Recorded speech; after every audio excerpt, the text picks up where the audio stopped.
para ninguém, né? Impediu que o Botafogo dormisse na liderança e para o Vasco não somou o suficiente para se manter afastado do G4. Né? Mas no fim pareceu um bom resultado para o Vasco, pela forma que o jogo se desenhou. Nas circunstâncias do jogo, Nas circunstâncias do jogo e também pela valentia que mostrou em campo, sabe? Eu achei um Vasco que está tentando, além de se manter mais organizado, dentro de um padrão tático, é um time que luta demais, né? E essa valentia do Vasco fez diferença frente a um adversário que tem mais qualidade técnica e que tem, inclusive, mais força física, né? O grupo do Botafogo é bem superior ao do Vasco. Mas o Botafogo não estava no seu melhor dia. Também foi um time... Eu achei um time descuidado em campo. Falta de cuidado na hora de conectar o ataque, se livrando da bola um pouco rápido demais, naquela tentativa de fazer essa transição ofensiva acontecer com rapidez. Se livrava da bola e não tinha o mesmo cuidado de concentração para manter uma questão defensiva, que depende muito de uma agressividade de marcação dos volantes. E aí o Vasco foi conseguindo ter um pouco de espaço no meio campo e até chegar, né? Construir suas jogadas com dificuldade, ok? Não tinha toda aquela qualidade técnica, mas chegava ao ataque. Uma pena que eu não pude ver o Estrela por mais tempo em campo, que saiu logo no início da partida. Parece que o joelho dele travou, né? Não sei se é menisco, alguma coisa. Tomara que não seja sério, mas eu fiquei achando que é sério. Parece que até não, parece que só travou. Lógico, tomara que não, mas não pareceu algo que fosse um ligamento, alguma coisa assim. Mas ele tem feito uma diferença. Ele e o JP... Exato, eu queria ter visto ele de novo, sabe? O JP também fez um Botafogo um time mais consolidado, né? Consegue ter mais opções, não vive aquele seu melhor momento de futebol no campeonato, mas ao mesmo tempo, pela circunstância, acabou sendo um pontaço assim, para o Vasco. E o Botafogo lamenta essa questão realmente, mesmo fora de casa, né, Barreto? De não ter conseguido estar... Se tivesse jogado no seu pico de concentração, que a gente sabe o que esse Botafogo pode fazer, teria buscado os 3 pontos. No gol do Botafogo aparece de novo o Bastos, né? Tem virado uma arma na bola aérea e falha o Léo Jardim, né? Achei falha dos 2 goleiros nos 2 gols. Acho que o John poderia ter buscado o... Mas do John mais difícil nesse lance, mais difícil, né? sim. Você vê... A bola vai lenta, ele podia ter uma bola boa, mas eu acho que defensável para a defesa, e quem cria essa situação toda é o Verratti. Para cabecear desse jeito, vindo para trás e arrumar força e direção na bola ainda. E os 2 jogadores na marcação talvez tenham tirado um segundinho da reação do John, não? Pode ser. Porque ele não consegue visualizar perfeitamente o Verratti. De repente a bola já saiu quando ele começa. O Verratti foi muito bem, ele colocou muito no canto. Poderia defender, sim, mas a do Verratti eu acho que ficou até mais difícil. Mas de fato, o que ele fez pela no lentidão lance, da bola, dá a impressão de que... foi poderia ter ido buscar, né? Gol difícil fazer de cabeça. O Verratti aproveitando as poucas jogadas aí boas que chegaram para ele, né? E tá circulando nas redes sociais uma foto da canela do Tietê, né? Muito feia. Que é o que pode mudar ali o raciocínio do Paiva. Né? Ele disse que olhando ali nas imagens e tal, ele avaliou a sequência do lance, né?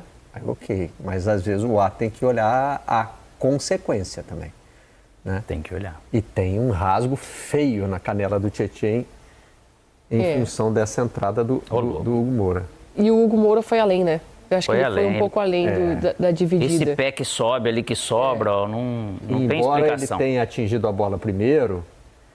hoje tem uma recomendação da FIFA para ser muito rigoroso com a entrada de sola. Eu acho que ele foi realmente na bola, mas ele errou o tom. Mas depois ele vai. Ele errou o tom, porque dava para ele ter sido um pouco precavido, né, Alex?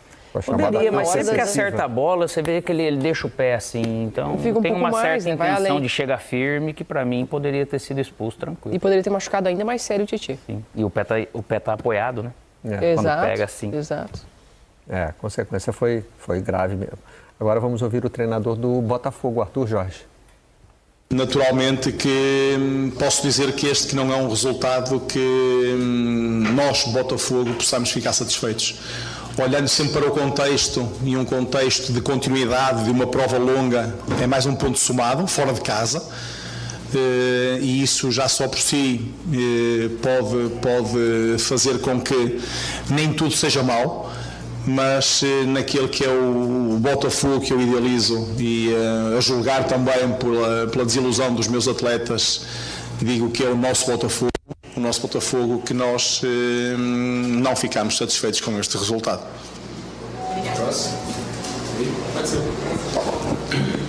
Oi, Mr. Arthur, tudo bem? David Sharp, do Antenados na Jogada.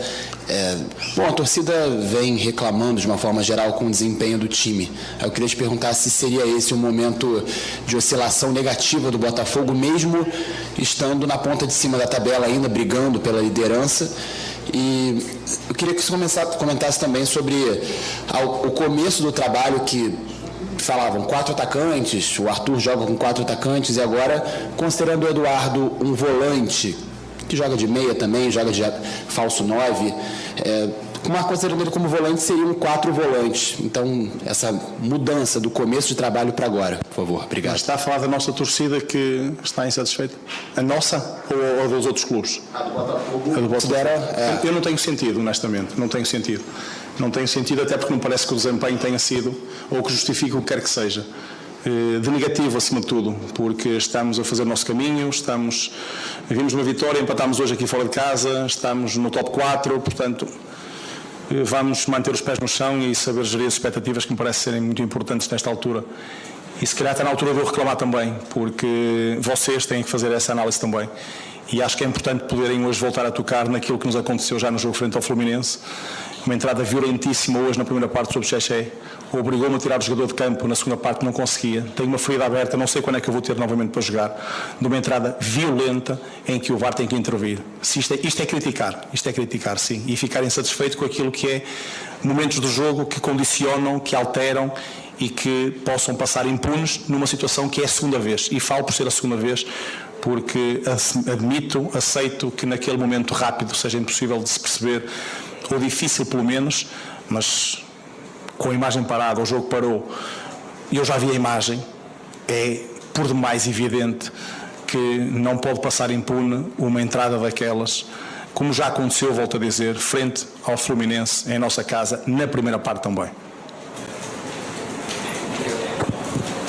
Boa noite, professor. Eduardo Alves, do portal BTB Esporte. Essa foi sua primeira partida em São Januário, que é um estádio que diversos treinadores costumam relatar ter uma atmosfera muito específica, que é até um pouco hostil para o time adversário. Eu queria que você pontuasse um pouco do que você viu aqui e qual que era a sua expectativa também para essa sua primeira vez aqui. Boa noite. Sim, é de facto a primeira vez. É sempre um gosto jogar em grandes estádios e estádios emblemáticos, como é o caso deste aqui, mas para mim, nesta altura, enquanto profissional, aquilo que é a minha paixão é jogar no Nilton Santos, é poder jogar frente à minha torcida, é poder jogar frente aos meus. Hoje aqueles que aqui tiveram também connosco do princípio ao fim.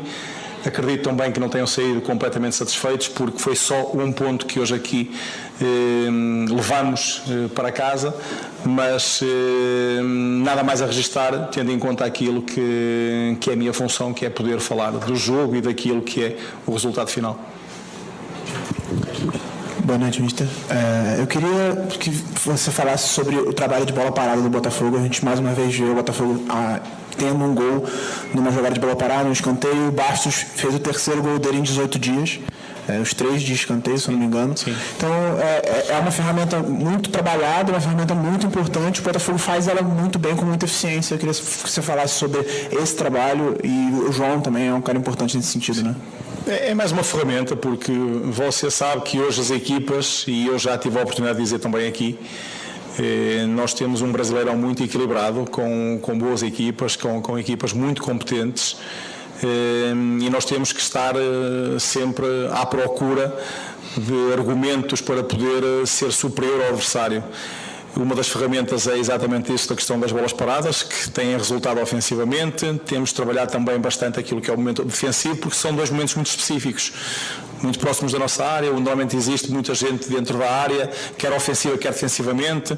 É importante que possamos continuar a trabalhar e a conseguir ter, acima de tudo, sucesso, porque às vezes nem sempre o sucesso chega, mas é mais uma ferramenta, porque tudo conta, tudo é detalhe, tudo é importante para aquilo que é a busca do resultado, que o resultado é dentro daquilo que tem sido também a nossa grande aposta de poder vencer jogos. O Arthur Jorge faz menção ao VAR na entrada do Tietchan, e a gente aqui olhando o replay da imagem tem realmente uma sensação de uma entrada mais forte. Sim. Agora, o VAR não tem acesso à imagem da canela rasgada do Tietchan, né? O árbitro, e isso já aconteceu em campo, né? Às vezes o árbitro, vendo a consequência do lance, ele até muda um cartão. A gente viu já isso acontecer muitas vezes, né? Porque percebe que E hoje, tendo VAR, às vezes ele muda a maneira, porque ele vai lá dar uma olhada, ele fala, poxa, peraí, deixa eu ver o que aconteceu. Ou às vezes não dá o cartão vermelho esperando que o VAR faça a intervenção. Que não deveria ser Que não deveria ser. Né? Porque esse lance, se a gente está opinando que é demais, não é nem olhando a consequência da canela do Tietê. No próprio, olhando o lance em si, a gente percebe que foi um pouco demais. Deixa eu só corrigir uma informação. Quando o Payet sai do jogo, o jogo estava 0-0 ainda. O Botafogo ainda não tinha feito seu gol. Tá bom. Você fez uma análise baseada na ideia de... Mas ainda assim o Vasco precisava da vitória, né? Jogando em casa. O Tietê sair no momento em que o Vasco estaria perdendo o jogo. Mas... É um jogo em casa para se afastar da zona de rebaixamento. Numa pressão muito grande. E o Botafogo já não estava tão bem. Agora, só sobre a avaliação do Arthur Jorge em relação ao jogo, ele tem o direito dele de reclamar do lance, a gente até aqui acha que é um lance para vermelho, mas o Botafogo não fez seu melhor jogo. E o Botafogo é uma equipe que estava disputando o título no campeonato, né? Que quer de novo aparecer como candidato a título. Então, precisava ter entrado num jogo como esse, num clássico, na casa do adversário, sabendo que o adversário vive um momento tão frágil, um nível de concentração maior. E achei um Botafogo que meio que se acomodou na partida. Viu que em alguns momentos estava mais confortável e não fez aquele ritmo de jogo que a gente está acostumado a ver. Estava pensando nisso outro dia, que nessa fase de Copa América, a gente tem, claro, focado nos times que perderam muitos jogadores, né? Flamengo tem sofrido, Atlético Mineiro, e aí cada um tentando buscar suas soluções. O Botafogo perde, acho que só o Savarino, né? Mas, de qualquer forma, é um período muito concentrado de Brasileirão, quarta a domingo. Mas o Brasileirão, né? Mesmo um time inteiro, ele pode cair de rendimento. Eu também, acho né? que tem vários times que estão cansados no Brasileirão. Mas uma equipe que quer almejar a ponta de cima da tabela do Brasileiro tem que entender que é cansativo. Todo ano é cansativo. Precisa superar isso de alguma maneira. E o Arthur Jorge tem feito um revezamento no meio-campo do Botafogo também, né? O Tietê sai do jogo e dá para perceber que ele está bem cansado. E ele sai, acho que aos 15, se eu não me engano, do segundo tempo. Ou seja, nem é no final do jogo, ele já está cansado. E ele é um cara que corre demais. E o Arthur Jorge tem promovido essa mudança no meio-campo do Botafogo. Eu imagino já fazendo um revezamento para dosar a energia dos seus atletas, né? Porque vai cansar. Mas o Brasileirão é um campeonato cansativo. É um campeonato que exige, para quem quer ser campeão, uma intensidade muito alta, nível de concentração e entrega física. Mas aí tem que ter elenco, claro, lógico. Mas preparo mental também. Mas só que esses times estão se mantendo ali em cima, lógico que você pega o Botafogo, você vai jogar um clássico, está jogando fora, o desespero do Vasco. Eu acho que condiciona assim, a questão, se tivesse sido expulso, seria justo e poderia ajudar o Botafogo, mas quando o Botafogo faz o gol, ele realmente... Eu não sei se é aquele estado inconsciente, que a hora que você faz o gol parece que você alcançou um desses grandes objetivos, que é sair ganhando, e de uma forma inconsciente, até sem querer, você dá uma baixada, fala, agora eu vou aguentar aqui, porque o Botafogo sabe jogar assim, apesar de ter mudado um pouco. E aí, a hora que vê, toma um gol que ele já não tem força para reagir por causa desse estresse, desse cansaço, não só físico, como mental, e é de titular e reserva, mas o Botafogo, acho que ele caiu nesse sentido. O São Paulo, se for ver, né, que ficou 4 jogos sem ganhar e tinha ficado 12 sem perder. Tem também um lado de que vai acabando o segredo, de que os adversários vão entendendo um pouco melhor como te enfrentar? Também acontece, mas eu especificamente eu tenho visto, na minha maneira de ver, um desgaste físico que você não tem conseguido replicar aquilo que você tem de potencial. E o Botafogo, eu vi isso nesses últimos 5 jogos. No caso do Botafogo, que é uma equipe que tem, eu vejo como um desses principais segredos, essa marcação muito forte dos volantes, é difícil você pensar uma estratégia para sair disso. Então, é diferente de você neutralizar um jogador que está sendo o caminho de ataque do time. É um Botafogo que, na força física, ele supera o adversário. E aí, a única maneira de equilibrar é fazendo um jogo ainda mais forte. Chavinha, virando. Vamos para a Copa América.